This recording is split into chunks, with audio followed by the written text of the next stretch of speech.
So working on the Viggen today. Got the fucking BBSs up on the front. Gonna try and tackle the turbo inlet as well while we're up here. But dude, the fitment is looking mighty fine on these. Real excited to see what these feel like.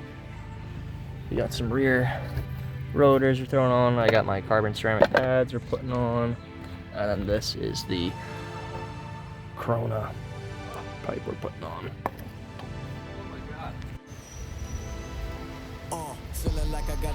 Alright, so we've made a bit of a time jump here. It has been like a day or so since that last clip you saw.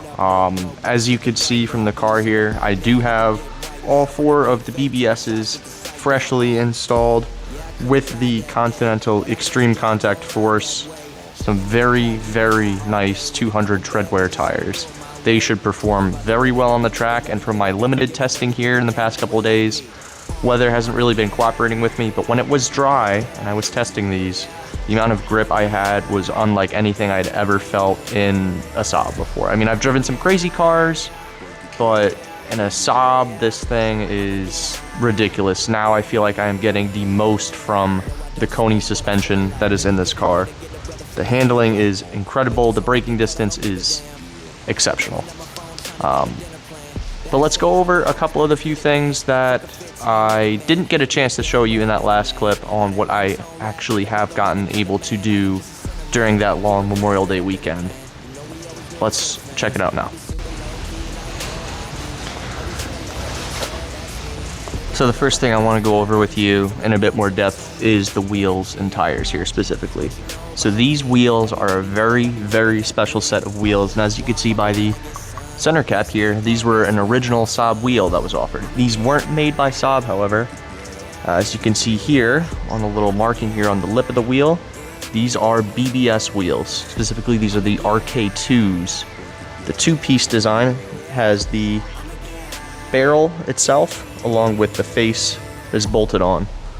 I got these in pretty rough shape. They're incredibly hard to find due to the small production number of them. Basically, when you went to order a Viggen back in the day, there was additional packages you can get. One of them was the BBS wheel package.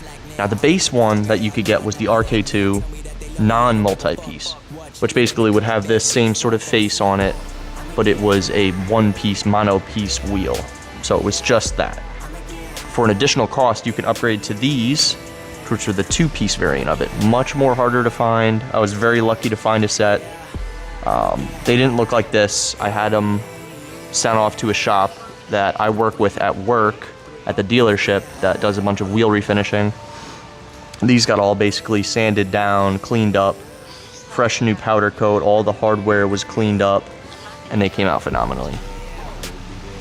In addition to that, these tires, so these are the Continental Extreme Contact Force.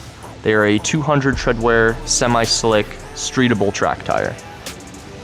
Now my goal with this setup is to have, so these tires, these are 225 45 17s. The base Viggen wheels I had on there were 215 45 17s. So a bit wider of a tire here and definitely a bit more sticky of a compound. Now with that, the fitment is pretty spot on, I would say, with these, and I should be able to put down some serious times with these in conjunction with the Koni suspension that I have all around here. Now the last piece that's a bit harder to see here, I have brand new old stock Viggen rotors all the way around. So these were brand new from genuinesaab.com. Shout out Nick Talaferro, great guy. If you need anything, hit him up. You need custom stuff, hit him up. But in addition to those, I also have carbon ceramic brake pads from Akebono. Main reason I went for that was primarily for lower dust, because I just got these fresh new wheels. I don't want to have to get, dust and shit all over them. Now these wheels are ceramic coated, so that will help the dust stay off a bit better. I ceramic coated them before I put the tires on. But also the carbon ceramics should be able to be a bit more resistant to brake fade over time compared to the regular steel or composite brakes. And for this next part, let's take a look under the hood.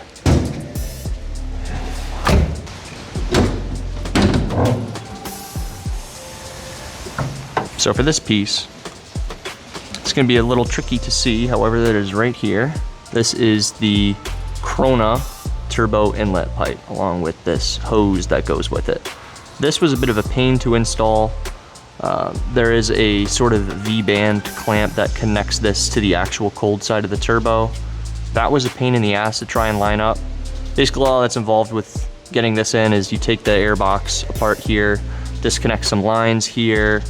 There's another vacuum line on the other side of this, and take that V-band off, and you're able to pull this out, put the new one in, clip it all up, and yeah. Probably not seeing a lot of performance gains with it right now because my car is not tuned, but this is definitely a must-do if you are going to upgrade your Viggen motor, or 2.3 for that matter. They make these also for the 9.5s, but what's connected to this is a Forge Motorsports blow-off slash diverter valve. So this is an old one, as you can see here by the little chooch horn. So you can have this recirc, which would be this going back into the charge pipe, or vent to atmosphere. Mine is currently set up 50-50 to split 50% vent to atmosphere, 50% recirc back into the intake system to the throttle body. T7 cars are finicky with that. It might throw a code, it might not. Mine isn't at the split that I have going on here. However, some of them I do see have that issue. So that's just something to take into consideration. But finishing things off here, we have a little bit of stuff to go with the seats here. So these seats, I do have to repatch these up. This was the only thing I wasn't able to get done that weekend, is redo the patches here on my seats. But that'll be coming in another video. I'll show you how to do that. It's nothing super crazy. Yeah, basically with that, that's what I was able to get done. Overall, the car is feeling a lot happier, a lot healthier. It feels much better on the road now with the better tires and wheels. The brakes definitely feel a lot better. I did a brake flush, brake bleed. I didn't really mention that because that's just kind of basic maintenance. Changed out this door handle. I still need to get it fixed. The actual cable does not communicate with the lock, but that's whatever. That's something to figure out another day. Cold side of the turbo. I intend to do the hot side. I'd like to do a 3-inch downpipe. I just need to get some more funds to purchase that and get it thrown in. I mean, I'll do the install myself, but I just gotta save up a bit more money to buy a downpipe, you know. But yeah, that's really all I have really left to do with the car for SOC. Everything else is kind of clean in here.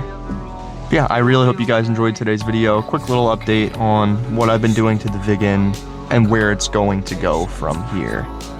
So with that, remember to comment on the video if you have something to ask or you want to know something more. Like the video if you liked it. It really does help me out a lot. And hit that subscribe button if you want to see more Saab content. I also do motorcycle content for you don't know. Also Warhammer 40K content. Those are kind of like my big 3 pillars of the channel that I'm trying to push going forward. And I upload fairly consistently throughout the week, maybe 1 or 2 times a week, and sprinkle in some short form videos there along the way. Yeah, hope you enjoy, take it easy, and I will see ya.